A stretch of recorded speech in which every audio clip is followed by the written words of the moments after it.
Welcome back to the channel. This is the Action Figure Grader coming back to you with a look at recent sales for the vintage collection. It's kind of a small, tight group this week because I have to make the video a little bit early because I'm going to the beach with my family, but wanted to make sure to get out a TVC market update for while I am away. So we've got some sales on eBay and then also on Heritage auctions. There were some really nice lots, as you see in this video thumbnail, that sold for a song and a dance, really good price. And there are also more vintage collection items currently bidding right now that will probably end for way less than fair market value, as all of these mostly did. So let's go ahead and dig into some recent sales. And I just want to say thanks for your patience while I am away. I tried to make enough content for while I am gone.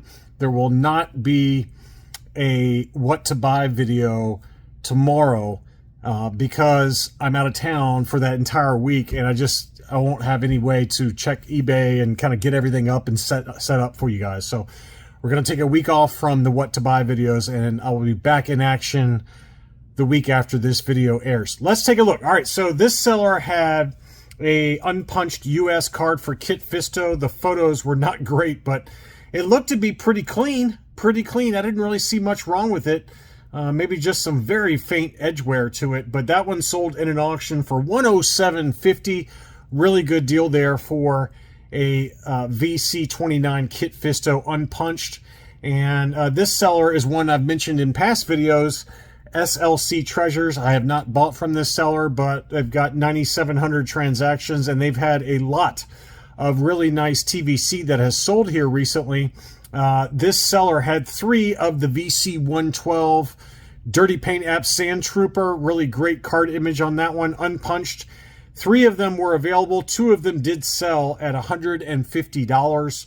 You might want to go check them out to see if there's anything else they have that might fit the bill. They also did have 2 VC115 Darth Vader Emperor's Wrath unpunched US cards for $90. Great deal on an unpunched Darth Vader Emperor's Wrath. And they had a Jango Fett that had some scratches on the card, at least on this photo. They said they had 2 available. One of them did sell at $90, but obviously this one is not as case fresh as some of the other examples that he has listed. Next up, same seller also had 2 of the Return of the Jedi for R2-D2. This is the prototype Fett offer, so this is not obviously the SDCC Death Star Revenge of the Jedi version, but this is one that was kind of going around $60 to $80 about a year ago, more like $80, and it's really come back down to earth, as a lot of TVC has. This seller had 2 available at $45. Free shipping on that as well. Only one sale this week from Power Droid. That was for an unpunched original issue VC104 Lumat US card. That one sold for $150.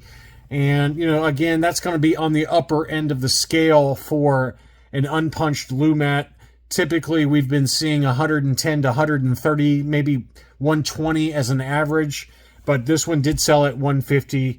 Just given his reputation for having super clean figures, there usually is a little bit of a premium associated with buying from him. Next up, before we dig into the graded items and then some vehicles and the heritage auctions, this is another factory error miscard. We have not seen one of these on eBay in a while, and this is one that I have seen before.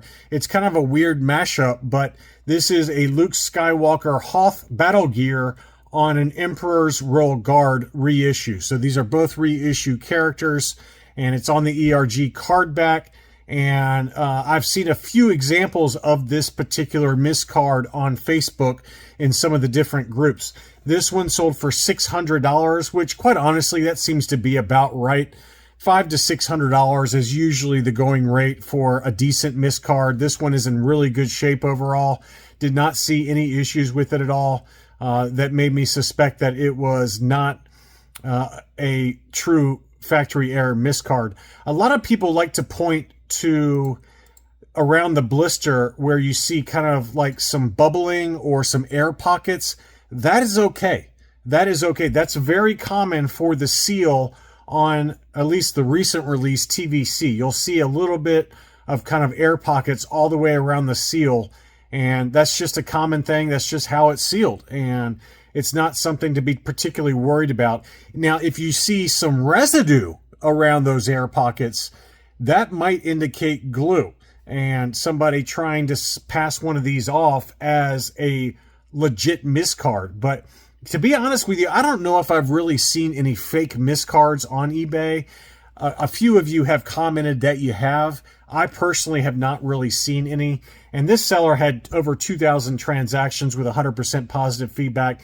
This is a legit item, and it included a sliding acrylic case. But, you know, miscards, they can vary all over the map in terms of price. I've sold some graded vintage collection miscards anywhere from, I'd say, $800 to $900 up to about $1,400, $1,500, depending on the character combination and how rare that combination is. But for an ungraded example that is not that difficult to find, I mean, I'm not saying it's easy to find. This is not an easy one to find, but it's one I've seen a few times out there, and it's just one of those weird things that happens in these factories where, you know, something gets messed up in terms of inserting the cards or inserting the figures and the blisters and you know, into the machine, and you know, it gets mismatched like this. So it does happen from time to time. But that one did sell at $600 free shipping. Some graded items. We had a Revenge of the Jedi offerless Darth Vader unpunched, obviously VC08. This is from the Revenge of the Jedi SDCC Death Star box set. This was graded AFA 8.5 and sold for $295. Pretty big number there for an AFA 8.5. Probably not a number I'd pay personally. That to me seems a little high to me, but that one did sell at $295. We had an uncirculated 9.0 for the VCP03 rocket firing Boba Fett, and this one continues to drop in price as we've talked about. If you're still looking for this one graded in like an uncirculated 9.0 or higher, try to wait for an auction because the price difference is pretty substantial. We've seen them sell in buy it now situations for $275 to $300. Sometimes buy it now is around $250. But as you can see in this auction, it sold for $202.50 plus $6 shipping, which is a great deal. Certainly one of the lower prices I've seen recently for a high-grade uncirculated 9.0 for that rocket firing Fett. Here was an AFA 8.5 US card Shock Trooper. Another great image on that card. That one sold for $190. These typically go anywhere from, on the low end, $90 to about $110 ungraded. And it was an 8.5 near mint minus condition. So that one did sell for $190 from the same seller as, no, it's a different seller. I thought it was the same seller, but that one did sell for $190. We had an AFA 9.0 from the same seller as the Shock Trooper for the Boba Fett Morok.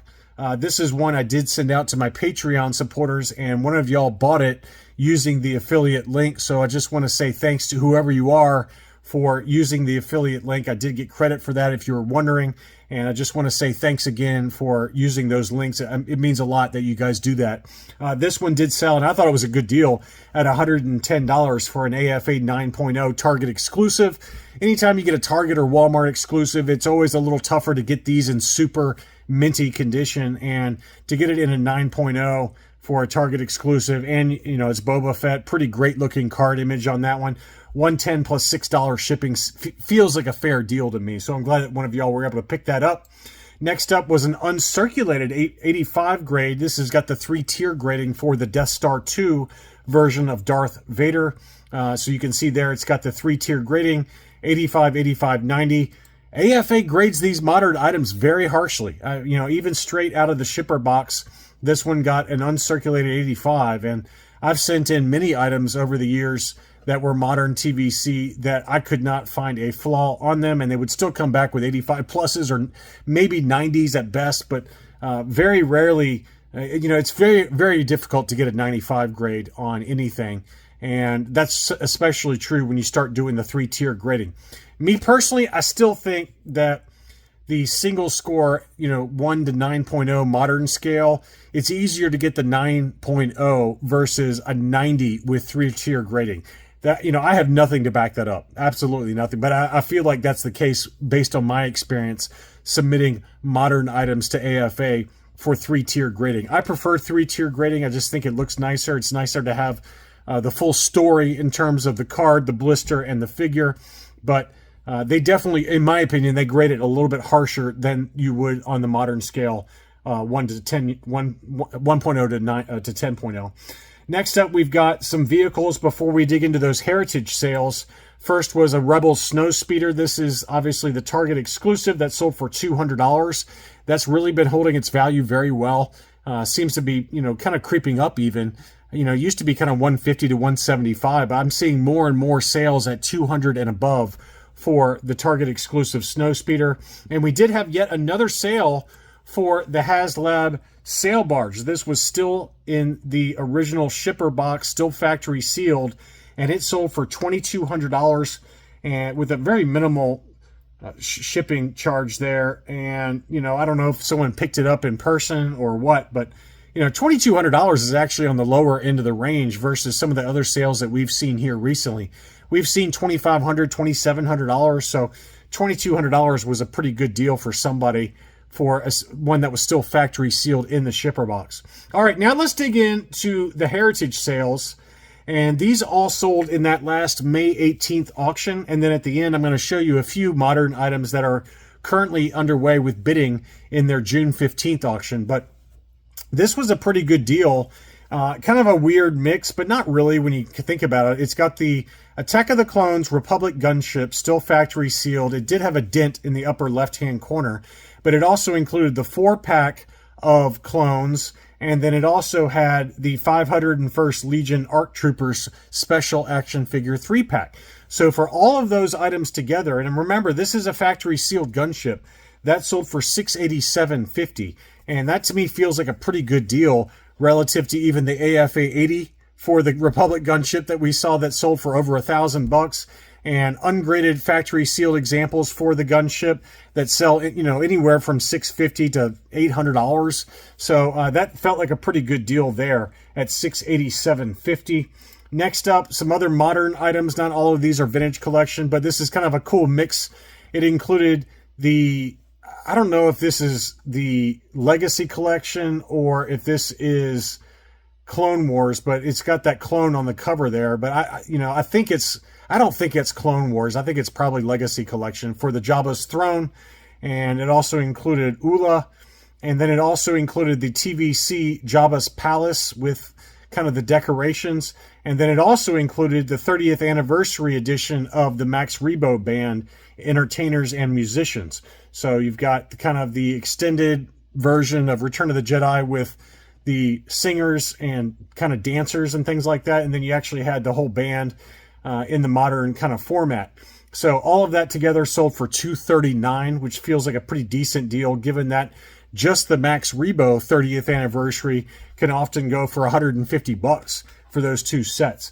Next up, we had a really weird kind of multi-item, you know, lot for the vintage collection. So we had 4 different special action figure 3-packs. We had the 2-pack with Forlom and Zuckuss. We had the Imperial TIE Fighter, which was a Walmart exclusive. We had the Carbonite Chamber, Emperor's Throne Room, and then a Slave One. So all of those together sold for $262.50. Now, again, that's before shipping and taxes, but after the buyer's premium. But that, to me, feels like a pretty good deal for all of those items together at $262.50. And then this was the Toys R Us Return of the Jedi version of the AT-AT. That sold for a super steal of $287.50. Wow, what a deal relative to what we see these typically sell for on eBay. And admittedly, you do have to pay shipping for this item, but man, what a great deal for the Return of the Jedi packaged Toys R Us exclusive Return of the Jedi AT-AT. So next up, I did want to show you really quickly some other items that are at auction. All of these items in on June 15th. So we've got an AFA 9.0 for the original issue Mandalorian. That's an AFA 9.0. And we've got, obviously, the Revenge of the Jedi Death Star box set that's got a super mint box on it. This is one I already covered in the Heritage preview video. but that one's currently at auction. That current bid is at $600. They also have a factory sealed Razor Crest, the HasLab Razor Crest. That one's only at $230. And then a bunch of huge lots are available for the vintage collection. That, you know, just some box sets and things like that. And then another one that I wanted to point out, if you are into the Clone Wars, there is a huge Clone Wars box set. This is really mouth-watering set here. We got the Republic Commando multi-pack, which is probably one of my favorites. A couple of the speeder bikes, the Republic attack gunship, the Stat droid, the Sith speeder with Darth Maul, the Republic assault submarine, the Naboo Royal fighter. You know, again, a pretty wide assortment of different Clone Wars related items, including some of, it looks like some of the Tartakovsky multi-packs with the DVDs inside. So this is a really nice set for those of you that collect the Clone Wars items. And, you know, as we've already seen for some of their closed auctions, the modern items typically get ignored for the vintage Kenner stuff. So maybe some of you all can get some good deals on some of these auctions that are currently underway and end on June 15th. Anyway, that's all I really had for this video. I hope you enjoyed it. Don't forget to leave me a like if you did, and I'll be back soon.